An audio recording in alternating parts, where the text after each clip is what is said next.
Bueno, yo las primeras experiencias que tuve con los versos, por llamarlos de un modo más comprensible, fueron, yo recuerdo a mis padres, a mi madre que recitaba poesías de Gabriel y Galán, y mi padre que se sabía fragmentos de obras de Lope y de Calderón, con su voz campanuda las recitaba, pero aquello no creo que tuviera mucha importancia, sino luego en el internado en Plasencia ya. Ahí es donde verdaderamente empecé a notar el peso que podía tener sobre mí el acceso a la estética a través de las artes. Y ahí fue en las traducciones que hacíamos del griego, traducciones de la Anábasis de Jenofonte, de algunos fragmentos de la Ilíada, más tarde algo de la Eneida de Virgilio y sobre todo las Tristia de Ovidio, que me marcaron muy profundamente porque Ovidio, de los poetas latinos, es quizá el que tiene un componente más demoníaco, y eso me influyó muchísimo. Sobre todo aquella que empieza con Subit illius, Tristissima noctis imago, aquella tuvo una influencia sobre mí. Es cuando me di cuenta de que la arquitectura de un poema tiene que estar en función del contenido que vas a darle. No vale cualquier arquitectura para cualquier contenido, y me di cuenta a través de las traducciones de Ovidio. Esas fueron mis primeras influencias. Luego ya, claro, los clásicos españoles, los barrocos y sobre todos ellos Garcilas, que para mí es el Everest de la poesía en castellano.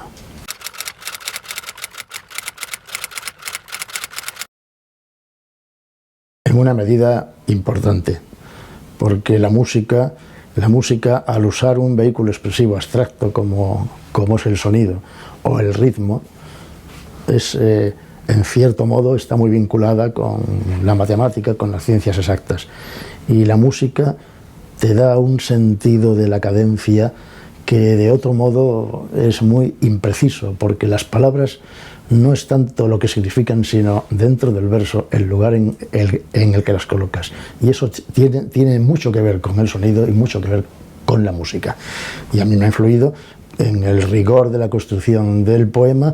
Me ha servido mucho la música de cámara para hallar el equilibrio a base de estrofas, para no mezclar conceptos ni intereses de sonido, sino dar una continuidad a la expresión de forma que no se rompa nunca la línea de la estética musical.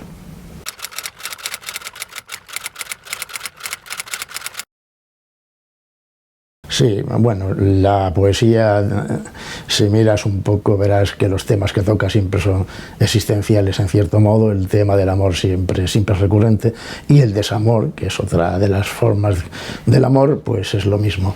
Siempre están ahí la muerte, la vida, son temas estos recurrentes. Los grandes poetas que me influyeron hablan de esos temas y son temas que se acabará el mundo y continuaremos escribiendo sobre ellos porque son los más importantes y son en realidad los que nos mueven al final.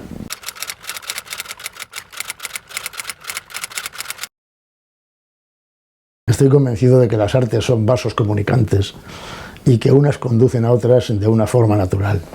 La emoción estética es común a todas ellas, y hablando de arquitectura, pues ver un edificio que tiene unas proporciones equilibradas mueve a un sentimiento estético, como lo mueve ver un cuadro o como lo mueve escuchar una pieza de música. Eso es común a todas las artes. Y la pintura, por ser sobre todo la pintura no figurativa, al ser abstracción, mueve mucho el pensamiento en referencia a las palabras que por el contrario son un medio expresivo muy concreto y muchas veces bastante inexpresivo. Entonces, el libro de figuraciones tiene que ver con un paseante en una sala de exposiciones donde va viendo varios cuadros y a la vista de esos cuadros deja correr sus pensamientos Y tan pronto mira cuadros como mira dentro de sí mismo, como mira a los que le rodean, y hace un pandemonium de ambas artes, las mueve, las conecta y sencillamente deja fluir un discurso poético a partir de las pinturas que está mirando.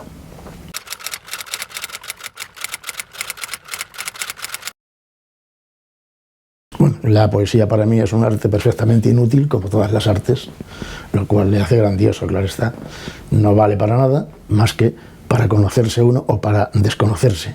Y eso es lo que nos lleva a seguir en este ejercicio de introspección y de onanismo que es el ejercicio de la poesía.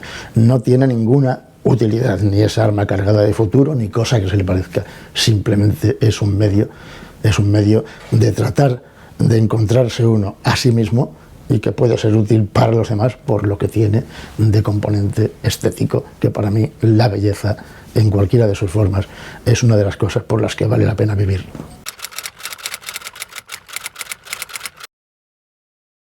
Bueno, pues creo que más o menos ya lo he contestado. No persigo ningún horizonte, no sé para cuánto me dará la cuerda todavía, ni sé si escribiré más o poco o mucho, ni tampoco me inquieta gran cosa. Creo que escribo tal como he dicho es un alimento que necesito, del que necesito valerme, y bueno, nada más. No tengo ninguna pretensión con mi escritura.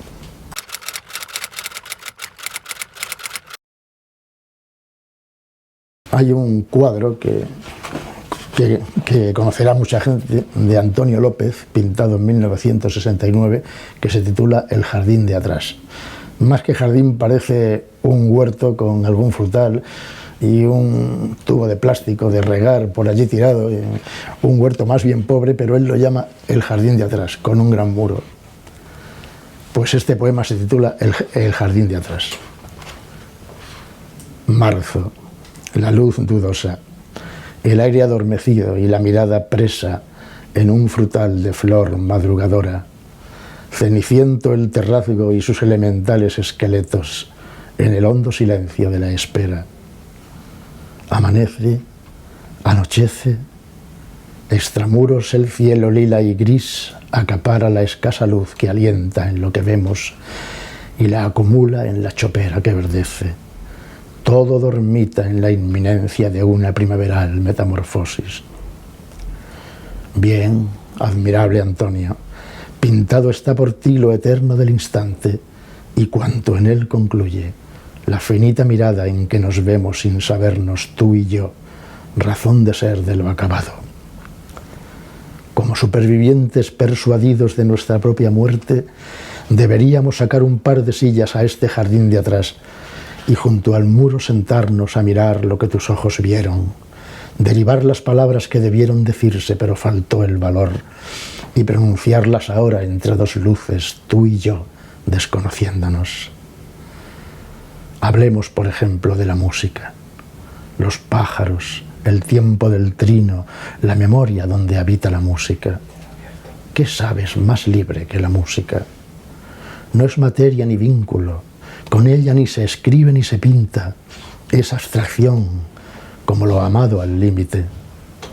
Física, metafísica, la música en sí propia reside y alberga su contrario más sentido y recóndito, el silencio que nunca está callado.